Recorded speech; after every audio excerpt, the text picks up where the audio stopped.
Hidup mahasiswa! Hidup! Hidup rakyat Indonesia! Hidup!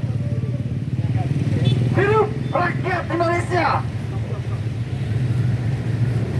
Selamat sore para penghuni jalan yang ada di Tugu Yogyakarta. Mohon maaf kalau kehadiran kami di sini mengganggu penghuni jalan. Tetapi dengan turunnya kami di jalan pada hari ini mengabarkan kepada kota Yogyakarta bahwasannya Indonesia sekarang tidak baik-baik saja. Dulu di zaman Orba, otoritarianisme diperagakan secara langsung. Tetapi hari ini, rezim hari ini melakukan otoritarianisme dipermak melalui Badan Peradilan Instrumen Negara. Putusan MK kemarin oleh Anwar Usman yang telah melegitimasi anak Jokowi untuk menjadi cawapres. Hari ini kami dari BEM Nusantara menyampaikan bahwasannya kami menolak keras atas politik dinasti yang dibuat oleh rezim hari ini yaitu Jokowi. Hari ini kami menginginkan dari BEM Nusantara dan seluruh elemen masyarakat dan juga gerakan untuk mengembalikan demokrasi yang pada esensial, yaitu bukan demokrasi elitis yang hanya masyarakat diikut sertakan dalam pemilihan umum dalam 5 menit.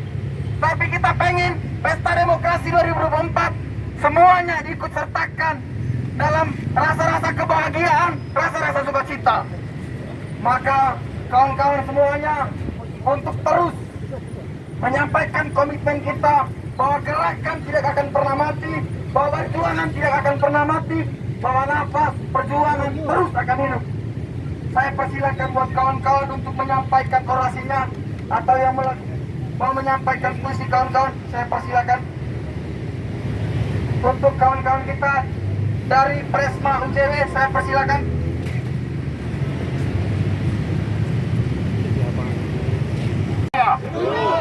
Hidup perempuan yang melawan. Saya awali dengan Bismillahirrahmanirrahim. Assalamualaikum warahmatullahi wabarakatuh. Sebelumnya saya mohon maaf kepada pengendara, baik itu pengendara roda 2, pengendara roda 4. Kami lagi-lagi turun ke jalan, kami lagi-lagi menyuarakan hak-hak rakyat. Kami lagi-lagi menunggu keadilan, menunggu demokrasi yang sebenarnya oleh pemerintah kita, kawan-kawan. Pada tahun 1998, mahasiswa turun ke jalan untuk bagaimana menumbaskan rezim-rezim yang zalim, menumbangkan orde baru untuk yang namanya mendaulatkan keadilan, kawan-kawan. Kita akan turun ke jalan untuk membela keadilan.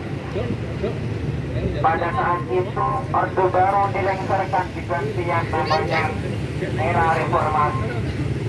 Namun mulai saat itu sampai detik ini, sampai tahun ini, sudah 25 tahun negeri ini yang dinamakan dengan era reformasi. Tapi nyatanya tidak reformasi, kawan-kawan. Baik dalam bidang politik, baik dalam bidang hukum, semuanya hanya perubahan orang semata.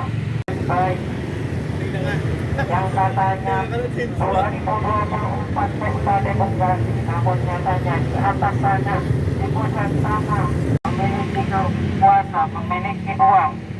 Elit semacam ini, para keluarga-keluarga atau dinasti yang akan nantinya merugikan negeri ini, kawan-kawan.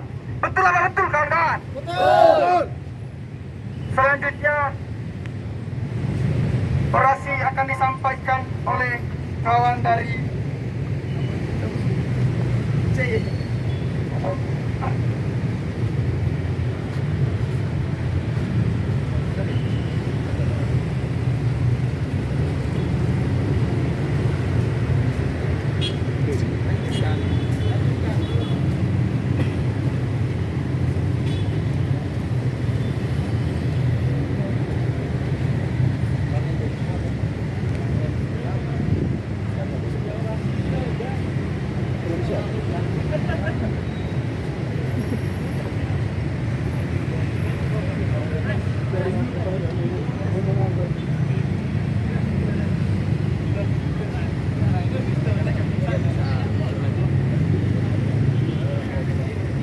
bukan orang bodoh yang ingin dibodohkan oleh pemerintah ataupun kekuasaan oligarki hari ini, kawan-kawan.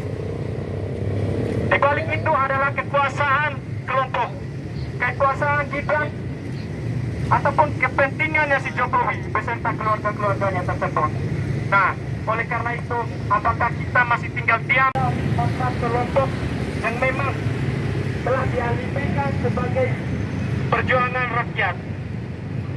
Namun perlu kita pertanyakan sejauh mana pasal yang kita rasakan, sejauh mana perjuangan-perjuangan mereka yang kita rasakan Badan Statistik Nasional. Akan tetapi jikalau kita menguji terhadap kualitas hidup masyarakat itu tidak ada, kawan-kawan. Apa yang kita lihat, pendidikan, kesehatan, dan lain sebagainya, apakah sudah dirasakan oleh masyarakat? Apakah sudah dirasakan oleh kita semua sebagai masyarakat Indonesia hari ini? Tentu tidak, kawan-kawan. Melainkan adalah mereka yang memiliki relasi kuasa atas hubungan darah dan keluarga, dan itu sangat buruk dan memalukan bagi bangsa kita. Bangsa memiliki hak untuk menjadi pemimpin di masa ini. Dan apa yang dilakukan oleh Presiden Jokowi hari ini dan juga Mahkamah Konstitusi yang melakukan abuse of power atau di luar dari kewenangan Sudahkah kalian menangis hari ini? mereka yang hanya memiliki relasi kuasa dan yang berharta, yang berhak untuk menjadi pemimpin di bangsa Indonesia ini. Tentu itu adalah satu hal yang sangat memalukan di sebuah negara demokrasi yang setiap tahunnya indeks demokrasi di negara kita. Mahasiswa Nusantara Daerah Istimewa Yogyakarta melakukan aksi simbolik yang diisi dengan teatrikal, puisi dan juga orasi-orasi politik daripada mahasiswa dan juga masyarakat umum. Hari ini kami menunjukkan bahwa eskalasi dan masivitas gerakan dari mahasiswa harus terus digerakkan dan harus terus ditambah. Untuk apa? Kami mengecam keras dan mengutuk keras segala bentuk praktik-praktik politik dinasti yang itu buruk dan jelek, bahkan keji bagi proses demokrasi di Indonesia. Bagaimana dipertontonkan oleh rezim saat ini di mana kuasa-kuasa itu hanya berdasarkan relasi dan juga hubungan keluarga. Kami sangat menyayangkan hal tersebut. Maka tuntutan kami pada hari ini adalah menuntut pemerintah untuk mengembalikan integritas Mahkamah Konstitusi atau mereposisi Mahkamah Konstitusi sebagai suatu lembaga negara yang memiliki integritas, kapabilitas dan juga akuntabilitas. Yang kedua, kami menuntut untuk menolak dan melawan segala bentuk politik dinasti ataupun dinasti politik. Yang terakhir adalah kami menuntut untuk mencopot Ketua Mahkamah Konstitusi karena hari ini Mahkamah Konstitusi tidak lagi berdaulat dan tidak lagi berintegritas karena kekuasaan yang diberikan kepada mereka yang memiliki relasi kuasa ataupun hubungan keluarga. Begitu kami menyuarakan dan menyampaikan pesan ini kepada nasional, kepada publik bahwa hari ini kita harus terus melawan dan semuanya ataupun anak bangsa kita harus memiliki hak yang sama untuk menjadi pemimpin bangsa tanpa adanya relasi kuasa atau mereka-mereka yang hanya berharta dan memiliki hubungan keluarga di pemerintahan. Nama Arya selaku koordinator daerah Badan Eksekutif Mahasiswa Nusantara Daerah Istimewa Yogyakarta. Dampak negatif dari politik dinasti dan putusan MK ini Dampak negatif dari putusan MK mengenai batas usia minimal capres-cawapres adalah bagaimana kita melihat bahwa orientasi kita adalah untuk beberapa tahun ke depan, di mana mereka-mereka yang memiliki hak untuk menjadi pemimpin bangsa bukan dari anak bangsa yang berlatar belakang dari daerah-daerah ataupun pelosok, tapi hanya mereka-mereka yang memiliki harta, memiliki relasi kuasa atau memiliki hubungan keluarga yang erat dengan pemerintahan atau pemangku kebijakan dan kepentingan di atas sana. Itu tentu kami sangat sayangkan karena kami sebagai mahasiswa, sebagai agent of change, sebagai agent of social control, kami memiliki tugas dan tanggung jawab moral bersama untuk turut mengawal dan memberikan satu perlawanan terhadap setiap praktik-praktik politik dinasti ataupun dinasti politik. Aliansi Arya Dewi Prayitno. Budaya bahwa setiap sajian yang kami berikan mulai dari teatrikal, mulai dari puisi dan orasi-orasi politik ini bermuatan sarkasme ataupun satire, di mana disilang artinya kami menunjukkan kekecewaan kami terhadap pemerintah dan rezim saat ini. Kami menyilang muka dari atau wajah dari Presiden Jokowi, Gibran dan juga Anwar Usman adalah mereka aktor-aktor yang ditunjuk dan dipertontonkan kepada muka publik bahwa mereka telah melakukan satu praktik dinasti politik yang sangat memalukan bangsa dan negara Indonesia. Mas, ada harapan buat Majelis Kehormatan Mahkamah Konstitusi mungkin yang akan memeriksa Anwar Usman dan kawan-kawan terkait keputusan batas capres cawapres.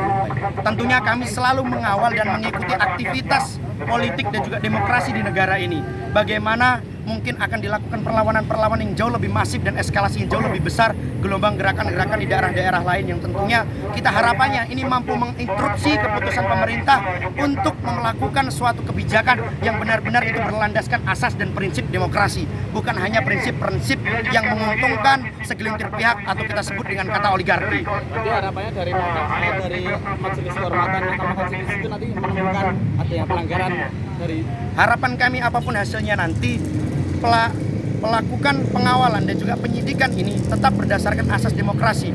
Artinya jangan sampai satu keputusan yang dilakukan oleh MK ini justru buruk bagi demokrasi kita ke depan. Apapun keputusan dari Dewan Kehormatan Mahkamah Konstitusi nantinya itu adalah hasil yang terbaik dan tidak berpihak ataupun menguntungkan salah satu pihak, terutamanya mereka-mereka yang memiliki relasi kuasa.